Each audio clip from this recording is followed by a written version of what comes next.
जब आप PU to CU का डिमांड तभी कर सकते हैं जब आपकी पार्टी सत्ता में रह करके भी और पटना विश्वविद्यालय जो है उसको संभाल नहीं पा रही है, तो वो कहेगी कि सेंट्रल कमेटी को कि आइए और आप मेरे विश्वविद्यालय को गोद ले लीजिए क्योंकि हम उसको संभाल नहीं पा रहे हैं। तो मेन चीज़ यही होता है, मुझे जहाँ तक पता है, जब प्रेजेंट की जो सरकार है वो विफल होती है अपनी योजनाओं में विश्वविद्यालय संभालने में, तब वो सेंटर के पास जाती है कि हाँ आप आकर के मेरे विश्वविद्यालय को गोद ले लें। नमस्कार, मैं विष्णु नारायण जनताना के लिए पटना यूनिवर्सिटी के समय मगध महिला कॉलेज कैंपस के पास हैं और अभी हमारे साथ विद्यार्थी परिषद की जो उम्मीदवार हैं अध्यक्ष पद की प्रगति हैं। प्रगति जो आपको न जानता हो वो कैसे जानेगा, क्या करती हैं, क्या पढ़ती हैं पटना विश्वविद्यालय में, कब से विद्यार्थी परिषद से जुड़ी हुई हैं? जी, मैं पटना विश्वविद्यालय में पॉलिटिकल साइंस की डिपार्टमेंट की छात्रा हूँ और सिंपल सी बात है, मेरा मानना यही है कि आप कोई भी किसी को खिला करके, किसी को पिला करके खुद की जान पहचान नहीं बना सकते।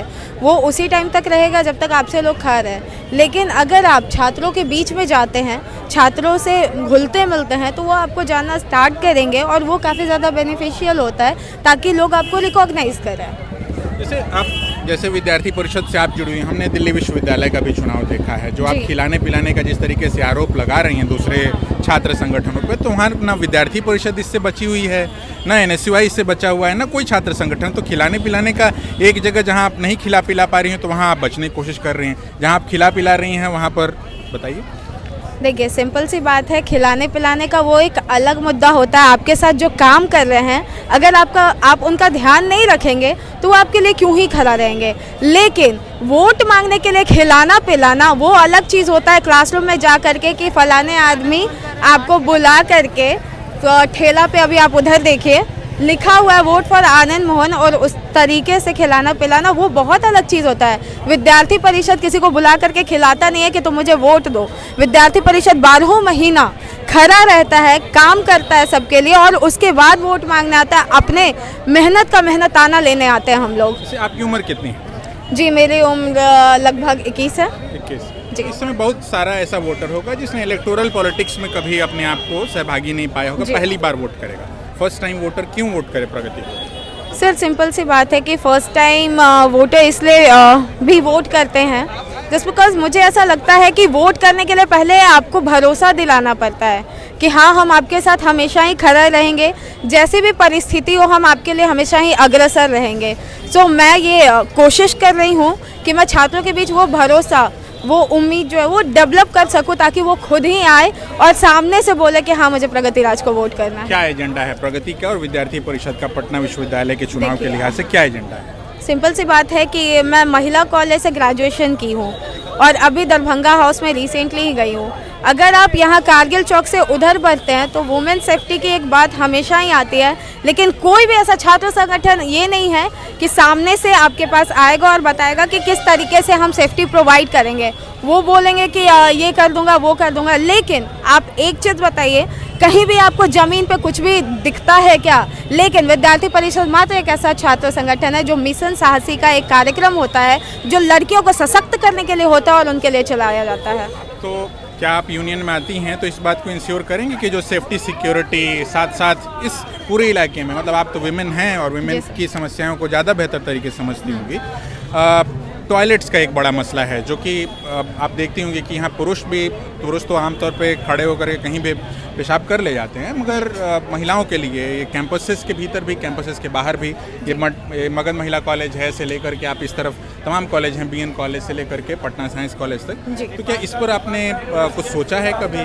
देखिए, पहला चीज़ जो आपने बोला कि सेफ्टी के बारे में आपने बोला, तो एक चीज़ मैं आपको बता दूं कि मगध महिला में भी कुछ मनचले अपने पोस्ट को लेकर के आए थे कि मैं फलाना पोस्ट पे हूँ और मैं यहाँ घुस सकता हूँ 5 लड़कों के साथ। तो पहली चीज़ कि अगर आप पोस्ट पे हैं तो आपके पास एक ही अधिकार है कि आप अकेले आकर के कुछ भी समीक्षा कर सकते हैं, 5 लड़कों के साथ नहीं।